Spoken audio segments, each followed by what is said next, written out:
BoJack Horseman is one of the best animated series ever made. However, some people haven't heard of it, and I'm not kidding when I say it's totally worth your time.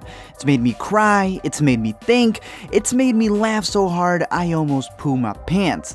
But with all the bad animal puns aside, I want to cover all of these silly puns, Easter eggs, and things to look out for in Season 3 of Netflix's animated masterpiece, BoJack Horseman. Is this a fedora? What am I, Jason Mrs. I don't know what you're saying. You know what I'm talking about. Now, I personally thought Seasons 1 and 2 had the pun game down, but they continue them here with puns such as Frosted Fakes, which are just okay, a rat serving Rat Pack martinis in the background, Aquafina instead of Aquafina, Haagen-Dazs instead of the delicious human version of the ice cream, Papa Lil John's Pizza, which might actually be edible, Cat Bernay, FedOx, Barks and Nibbles. Variety in this world is actually called variation. There's Dugong Donuts, a Jaguar driving an actual Jaguar, the Beatles, Planned Parenthood, Wales Fargo, the Ritz-Carlton, and Hotel Kangaroosville.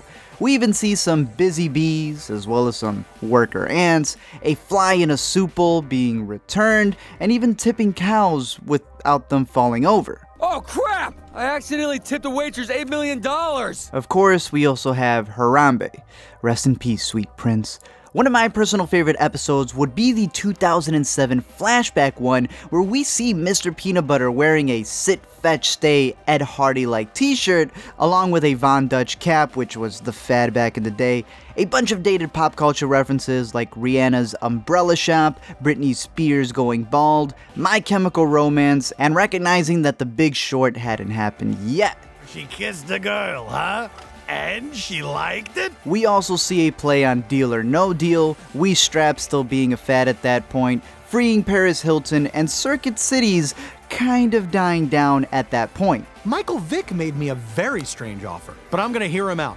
Always take the meeting. There's nods to Fall Out Boy, David Hasselhoff and his burgers on the ground, Hairspray, and then Subway before, well, yeah. A feature called No Country for Old Men. It's about a hunter who... Shoo! Sorry, I fell asleep for a second because that title's too long. Then you might not like this next one. There Will Be Blood? There will not be blood. Of course, an animated world would be nothing without its movie and TV puns, to the point that this world even has their own Bark Light Cinemas that's featuring movies such as Star Boars, Dead Poodle, and even Lens Flare the Movie by J.J. Abrams. There are other nods such as Airbud International Airport, Free Willy International Seaport, a shark who's actually named Tim Jaws, a director named David Pincher. I'm pretty sure Judah the assistant is supposed to resemble director Cary Fukunaga, and of course we get a bunch of fake movie posters or parody posters such as Do the Right Thing 2, again, His Girl Friday, Risky Business, Cat on a Hot Tin Roof, When Tabby Met Snappy, and then Junior, which it's just a regular Junior poster. In the season finale, we see a really cool Mad Max homage that was building up with the Strainers, Chips, Dips, and Chains walking out, which is actually a callback to Weird Science. You know, there's gonna be sex, drugs, rock and roll, chips, dips, chains, whips. There's a Spider-Man, a worker bee talking to a human bee who looks just like Jerry Seinfeld, the Ninja Turtles who are now sewer workers in order to afford all of their pizza, and then of course a bunch of TV nods. So the island's purgatory, right? Well, what's really happening Hold that is- thought. Dave Franco appears in one episode with his entourage, literally making fun of Entourage. There are parody posters for Will and Grace, The Big Bang Theory, a Drunky Crow show from Adult Swim, Dirty Sexy Money, Californication, and at one point we even see Wilson from Home Improvement buying some stuff at a tool store, but of course you still don't see his face. In another 2007 flashback, we see an ad for John from Cincinnati, which was a show about surfers that is considered to be one of the worst TV series of all time. But at the time, it actually had a lot of hype because it was to premiere right after The Sopranos finale, which BoJack kind of explains what happened there. Use this! Go! Get out! Go! Oh, shit! Ugh, sorry! Whoa. Tony marries Dr. Melfi?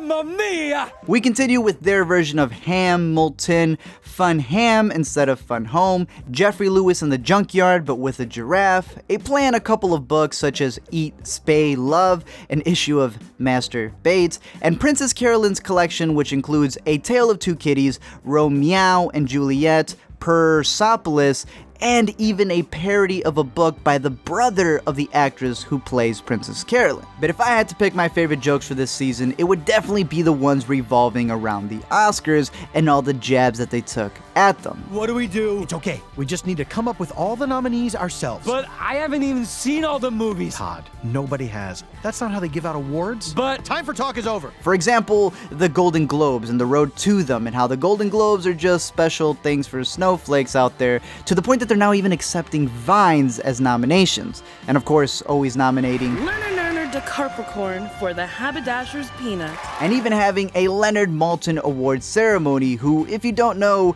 was a critic who pretty much thought everything was just pretty good, but he also holds the record for the shortest review for this movie by simply writing no.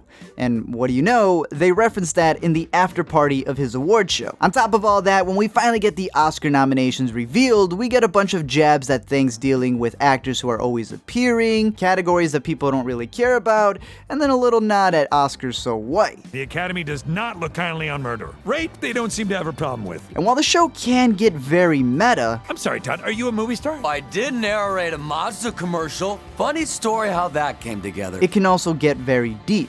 Only after you give up everything can you begin to find a way to be happy.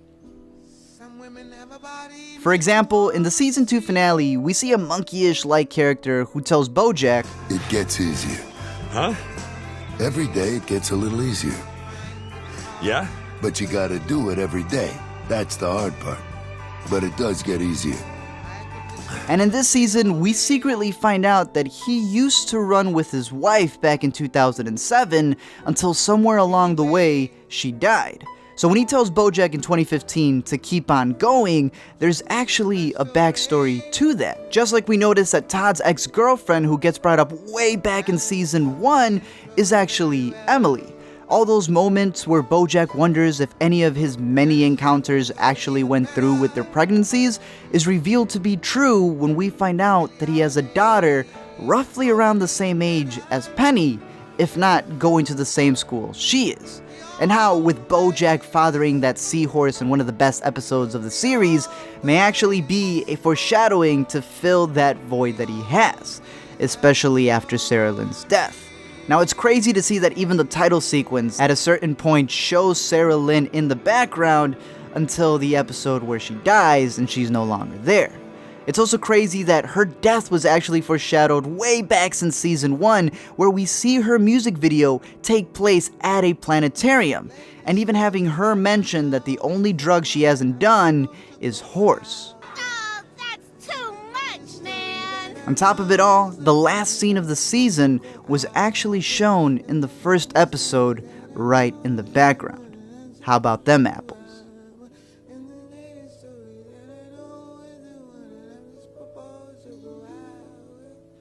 Thank you guys for checking out this episode, and as always, I'm curious to know your thoughts. What puns or jokes you noticed in the series that you really enjoyed and I probably missed, or if you haven't seen BoJack Horseman, wondering what you're waiting for. Hopefully, this video and these puns kind of helped you out. There's a whole other side to the show, like I covered briefly at the end, that gets very serious, and it's definitely one of the shows you want to check out. I'm curious to know your guys' thoughts on this show or any others down below in the comments section, and until next time, keep watching movies, Netflix, and anything that's out there, and I'll see you guys later. What's that you say? There's a panic? At the disco? Hold on, I gotta go.